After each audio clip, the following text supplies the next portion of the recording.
c'est moi. Denis de Montpion, bonjour. Dans le cadre du festival Quartier du Livre, librairie éphémère, vous êtes là pour une dédicace aujourd'hui.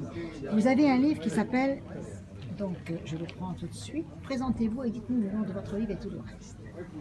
Eh bien voilà, je suis l'auteur de Salinger Intime, l'auteur de L'Attrape-Cœur, qui a été, et qui est toujours d'ailleurs une sorte de livre qu'on dit culte, enfin, qui a toujours énormément de lecteurs.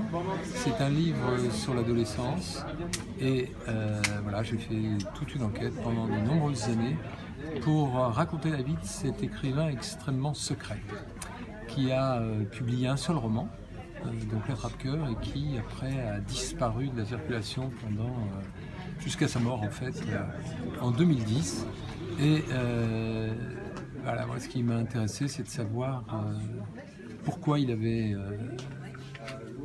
s'était reclus comme ça dans le New Hampshire et comment il avait vécu, de quoi. Et en réalité, j'ai découvert la vie d'un solitaire extrêmement riche et passionnant. Vous avez mis combien de temps pour rassembler toutes les archives ou bien tout ce qui était... C'est-à-dire que c'est un livre que j'ai fait sur une période de 10 ans. Mais évidemment, je n'ai pas fait que ça. Entre-temps, j'ai fait d'autres livres. Je suis journaliste par ailleurs, donc j'ai aussi évidemment honoré mes journées de travail. Ce festival Quartier du Livre, qui est une initiative, je dirais, d'un quartier entier, qui est le quartier latin, pour vous, qu'est-ce que quand vous êtes venu pour la dédicace, comment vous avez ressenti ça? Qu'est-ce que vous pensez de cette initiative? C'est évidemment de voir que, y compris ici à la salle de la mairie, on promeut les livres dont on craint toujours qu'ils soient en voie de disparition. C'est évidemment une initiative tout à fait positive et heureuse, pas seulement pour les auteurs aussi, mais évidemment pour les lecteurs qui viennent à la rencontre des auteurs. C'est toujours intéressant de connaître son public. Eux-mêmes d'ailleurs, ils ont cette curiosité de savoir pourquoi on écrit des livres, car c'est quand même, comment dirais-je, une aspiration de pas mal de personnes. Et c'est évidemment une initiative très très heureuse, surtout que on voit il y a des librairies qui ont des difficultés, certaines qui ferment, mais dans les 5e et 6e arrondissements à Paris, on est encore très heureux. Et grâce d'ailleurs aussi au prix du livre qui est évidemment homologué en France, les librairies survivent quand même pas mal. Alors le livre a un peu déserté les régions, les banlieues, et les écrivains quelque part aussi, c'était Raphaël Baquet qui nous disait ça hier, quand on déserte un peu des endroits, quand le livre déserte, beaucoup de choses désertent. Aujourd'hui, il y a beaucoup d'endroits où c'est un bus qui passe avec des livres. Bien sûr, c'est très bien. Mais que pensez-vous de ce livre qui se retranche? Parce que les médiathèques n'ont plus d'argent, et elles ferment les unes après les autres, ou du moins elles n'ont pas on n'a plus tout ça.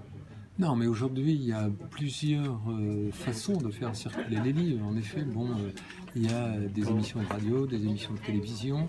Vous évoquiez l'idée du bibliobus à l'ancienne, d'après-guerre, vous savez, quand oui, les gens allaient dans les villages. Alors, est-ce que ça va revenir, ça reviendra?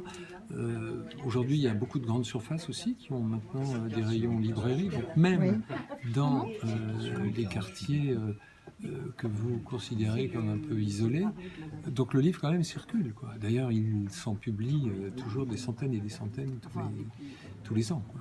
En tant que journaliste, vous pensez quelle est la part qui est donnée un peu à... Bien sûr, il y a des émissions culturelles, il y a tout ce qu'il faut, mais je dirais une émission grand public sur le livre, sur l'avenir du livre. Vous pensez que les journalistes ont encore le temps parce que Bien sûr. Regardez, alors évidemment, tout le monde pense, quand on parle de grande émission littéraire, à Apostrophe de Bernard Pivot, qui a fait énormément pour promouvoir le livre, les écrivains. Mais aujourd'hui, vous avez la grande librairie de François Bunel, qui est une très bonne émission, qui a beaucoup de succès. Il y a aussi dans les radios, il y a sur RTL, il y a un chroniqueur qui, une fois par semaine, 2 fois par semaine, consacre de la place aux livres. C'est pareil, d'ailleurs, je citais RTL, mais c'est le propre dans toutes les radios. Il y a également Europe numéro 1, puisque moi je suis allé pour mon Salinger sur Europe 1 pendant une demi-heure. Donc c'est quand même très, très confortable quoi, d'avoir cette audience. Et, mais encore une fois, il y a une chose qui est très importante, c'est la rencontre avec le public, qui est l'occasion, comme une journée comme aujourd'hui, de rencontrer, de discuter et de partager. Une dernière question que je pose toujours, c'est la dédicace. Parce que la dédicace, bien sûr, c'est la rencontre avec l'autre, la rencontre avec le public. Mais aussi une dédicace, c'est une part de l'auteur. Pour vous, c'est quoi une dédicace? Oui, parce qu'effectivement, la dédicace, c'est quand même la part personnelle qu'on accorde au lecteur. Donc, c'est un lien qui est toujours... D'ailleurs, les lecteurs apprécient, et moi-même qui suis lecteur, quand je vois un écrivain dont j'apprécie les livres, j'ai des dédicaces de Ionesco, par exemple, de Marcel Jouandeau, de gens comme ça, c'est effectivement... c'est un butin royal. Oui, non, mais bien sûr, c'est un trésor. Et d'ailleurs, il y a quelque temps, j'étais allé chez un monsieur qui a fait la guerre, qui s'appelait Crémieux-Brisac, qui est mort il y a quelques années, et je me souviens, il avait exhumé un livre chez lui de Paul Éluard, qui lui était dédicacé. Donc, c'est pas rien.